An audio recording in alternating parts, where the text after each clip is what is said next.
Assalamualaikum. Good morning, everyone.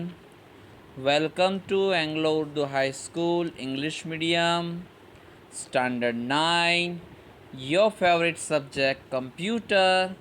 Topic, generations of computers. आज हम इस वीडियो में कंप्यूटर्स की जनरेशन के बारे में पढ़ेंगे. Let's see. Generations of computer based on hardware. Computer can be classified into a number of generations. The classification may be based on the hardware technology used in building a computer or based on its software used. First, we will discuss the classification based on hardware technologies. अभी अपने पहले discuss करेंगे based on hardware. Okay, generations of computer based on hardware. देखो यहाँ पे अलग अलग generation के कंप्यूटर्स दिए हुए हैं. Everyone see carefully. First generation computers 1945 to 1955. The first generation computer started with ENIAC. जो फर्स्ट जनरेशन कंप्यूटर था वो ENIAC से स्टार्ट हुआ था. ओके, ENIAC जो है वो फर्स्ट जनरेशन कंप्यूटर का है. Then after IBM UNIVAC 1 universal automatic computer built by Mauchly and Eckert in 1951. फिर बाद में ये IBM यूनिवाक 1 जो है वो मॉकली और एकर्ट ने 1951 में बिल्ड किया. This computers are used vacuum tubes. This vacuum tubes was very large and require lot of energy. इसके अंदर वैक्यूम ट्यूब्स का यूज़ होता था और इसके अंदर बहुत सारी वैक्यूम ट्यूब्स की ज़रूरत पड़ती थी, तो इसीलिए बहुत सारी एनर्जी की यहाँ पे ज़रूरत थी. Very slow input and output generating heat and maintenance problem. इसका इनपुट आउटपुट भी इसलिए स्लो होता था.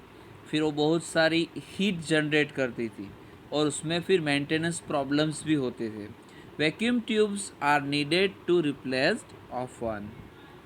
Second generation computers 1955 to 1965. To overcome the difficulties caused due to vacuum tubes, transistor were used. अब सेकेंड जनरेशन के अंदर transistor का use हुआ था. With the use of transistors, problem of heat went off and computer became smaller in size. इससे क्या हुआ, heat जो कंप्यूटर की थी वो एकदम बंद हो गई और कंप्यूटर की साइज़ भी कैसी होगी, छोटी. Storage capacity was also improved. और इसके अंदर स्टोरेज की कैपेसिटी भी क्या हुआ, इम्प्रूव्ड हुई. Instead of machine level language, higher level languages like ALGOL and FORTRAN was used. फिर यहाँ पे हायर लेवल लैंग्वेजेस का यूज़ हुआ. Transistor is a small component made of semiconductor material. जो किससे बना है, सेमीकंडक्टर मटेरियल से. Third generation computers 1965 to 1980. Here transistor were replaced by ICS यानी कि इंटीग्रेटेड सर्किट यहाँ पे यूज़ हुई. As wired interconnections about the circuit components are minimized. These computers were smaller, faster and more flexible in terms of input and output. देखो यहाँ पे जो computer था वो फास्ट भी था, साइज़ में भी स्मॉल था और इनपुट आउटपुट भी इजीली अपने इसके अंदर कर सकते थे. Third generation computers satisfy the need of a small business. जो स्मॉल बिजनेस की जो ज़रूरत थी वो थर्ड जनरेशन कंप्यूटर कम्प्लीटली वो सेटिस्फैक्टरी पूरी करता था. This computers are known as mini computers, जिसको बोलते थे mini computers. IBM 360 PDP-8 and PDP-11 जो इसके एग्जाम्पल्स है। ICs were used instead of transistors. These circuits are fixed on a silicon chip. जो IC यानी कि इंटीग्रेटेड सर्किट, ओके, वो किसके ऊपर फिक्स थी? Silicon chip. Silicon chip consumes less than 1/8 of an each square of which many electronic components like diodes, transistors, capacitors, etc. can be fixed, जो उसके ऊपर फिक्स थे।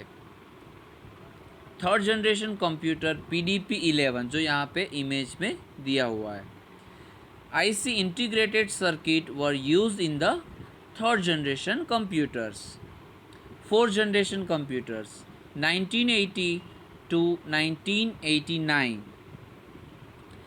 IBM PC, Apple II जो यहाँ पे दिया हुआ है उसके examples. Computers were faster, smaller and reliable. It was interactive and application development was possible. It was user friendly, therefore was widely used for personal use. देखो fourth generation के साथ था यूज़र फ्रेंडली, तो पर्सनल यूज़ के लिए भी उसको use कर सकते थे। And came to be known as PC, जिसको अपने बोलते हैं PC यानी कि पर्सनल कंप्यूटर। और कैसा था वो? फास्टर, और साइज़ भी कैसी थी वो उसकी? Smaller. It also includes supercomputers such as Cray. Fifth generation computers 1989 till today जो यहाँ पे इमेज के अंदर दिया हुआ है। Super computers of fifth generation, और फिफ्थ जनरेशन का सुपर कंप्यूटर कैसा दिख रहा था वो यहाँ पे दिया हुआ है। Generations of computers based on software, जो अपने फर्स्ट डिस्कस हुआ वो बेस्ड ऑन हार्डवेयर था, अब अपने देखते हैं based on software. First generation it use machine level language. Machine level language has only 2 states 0 and 1। जो कौन सी लैंग्वेज यूज़ करते थे? मशीन लेवल, जो ओनली समझते थे 0 and 1 यानी कि binary digit. It is also called binary language और binary digit. As the computer is an electronic device it understand this language. Computer जो है वो इलेक्ट्रॉनिक डिवाइस है, इसलिए वो इजीली इसको समझ सकता है। It second generation it used assembly language, इसके अंदर असेंबली लैंग्वेज का यूज़ हुआ। Assembly language is made of mnemonic codes और सिम्बल्स, इससे वो बनी हुई है। Third generation it used higher level language, जिसके अंदर हायर लेवल लैंग्वेज का यूज़ हुआ to make computer translate this language into machine level language.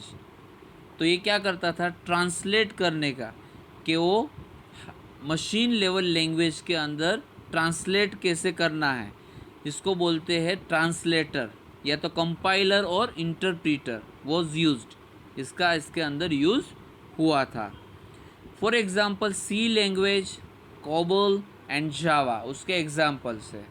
Fourth generation programming languages reduce programming effort by just specifying what to do instead of how to do। अब यहाँ पे क्या हुआ? Programming languages का जो अपने effort था, programming effort, इसके अंदर रिड्यूस हुआ फोर्थ जनरेशन के अंदर। Okay, for example structured query language यानी कि SQL। Fifth generation, here languages are designed to make the computer solve the given problem without a programmer। यहाँ पे देखो विदाउट प्रोग्रामर कुछ भी क्वेरीज सॉल्व करनी हो, कुछ भी प्रॉब्लम आई हो तो उसको सॉल्व करना हो तो इजीली कर सकते थे। इट यूजेस आर्टिफिशियल इंटेलिजेंस यानी AI, इसका यूज़ हुआ था। ओके, कि कुछ भी विदाउट प्रोग्रामर भी इसके अंदर वर्क कर सकते थे, प्रॉब्लम को सॉल्व कर सकते थे। ओके, फॉल्ट को फाइंडिंग करना हो, वॉइस को अगर रिकॉग्निजेशन करना हो, ओके, इंटरप्शन डिटेक्शन, वो सब इसके अंदर हो सकता था। आई होप ये वीडियो इंशाल्लाह आपको समझ में आ जाएगा। थैंक यू, अल्लाह हाफिज़।